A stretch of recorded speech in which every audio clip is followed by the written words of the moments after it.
Hello crafty people, and welcome to this month's acrylic pouring challenge. Our challenge this month has been set by Susan, and she wanted us to pour over a 3D object. However, it's a little bit more to it than that. There were to be a minimum of 2 layers and a third layer which was to be removable, as if you were doing, for example, like a pour when you do it over the bottom of the bottle and you then remove it.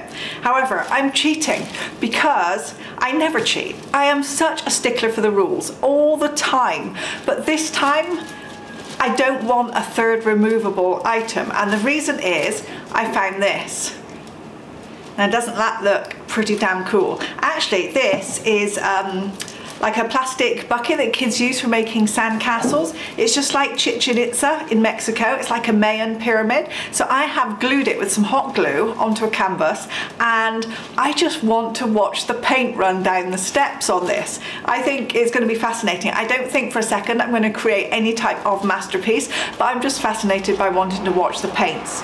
So I have got a very simple colour palette of black, bright red, silver and white. And I think what I'm going to do, because I don't want pink, I'm going to put black, let's organise them, black, then red, then silver, then white. So the red hopefully won't come in contact with the white and make pink, but we will see. So I am just going to get my overhead camera ready and then start to pour some paints. So what I did was I glued this little plastic sandcastle thing onto the canvas. Then I've given it a couple of coats of primer and then a couple of coats of acrylic paint, and now we're ready to pour.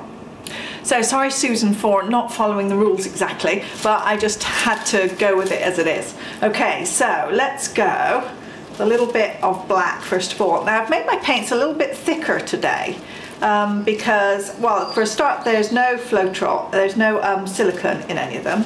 It's just paint and Floetrol, and I really want to get very distinct bands of colour.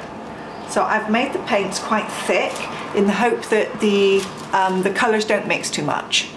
I just want them to be very distinct. And of course, as I do it, it's not going to cover the whole thing. It's going to run down the certain stepped parts, and all of the corners are going to be left exposed and just white. So we will see what that looks like.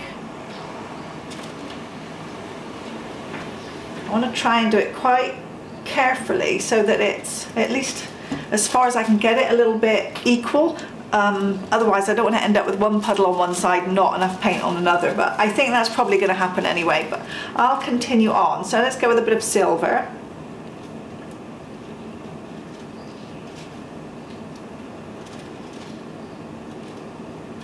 Okay, then the white. Now for some reason I've whipped up my white a lot today, and it's got a lot of bubbles in it, so we'll see what happens.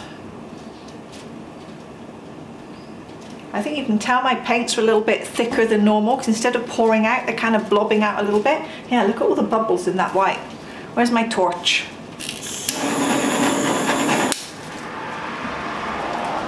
We'll probably be okay. The bubbles will sort themselves out with a bit of torching later.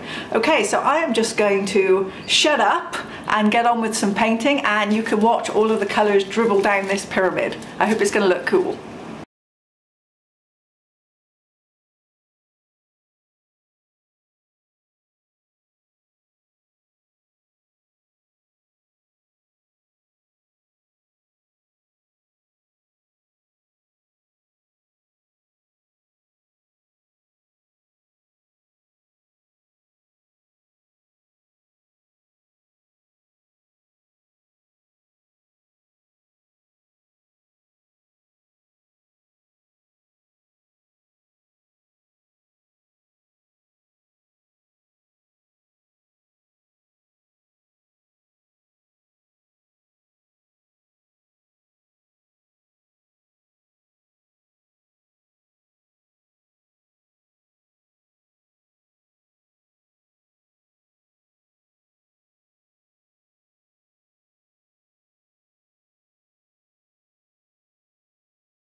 So that has been a lot of very messy fun, and I've had a lot of fun doing it. However, I think I've got a lot of paint on the canvas, and I can't really leave it as thick as that, because I'm sure if I dry it like this, it's just going to take either like a month to dry, or it's going to just crack.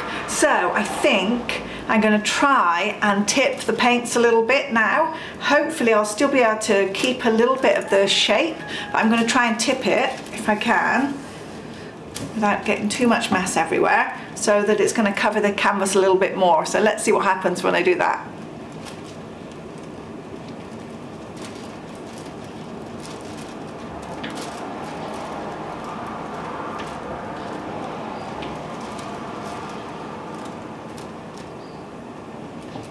Okay, a little bit at a time, a little bit that way, and then I'll go back in the opposite corner and do it back the other way.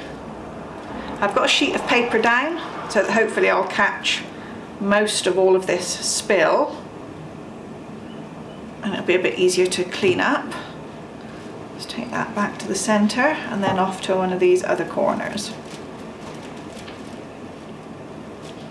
Of course, as I do so, it's making kind of funny shapes here where it goes around the corner, but I can't really do much about that, so I think I'm kind of stuck with that.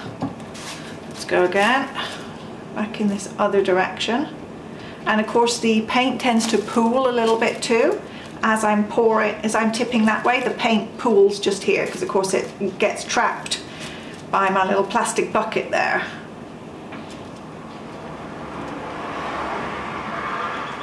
Okay, so far so good.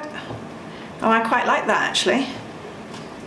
It looks kind of, it's getting a little bit of a marbled look. I kind of like it. Okay, so I'm going to go off and just try and finish that corner. I don't need to go all the way. A little bit of white is going to look kind of cool, I think. Let's stretch out this last one.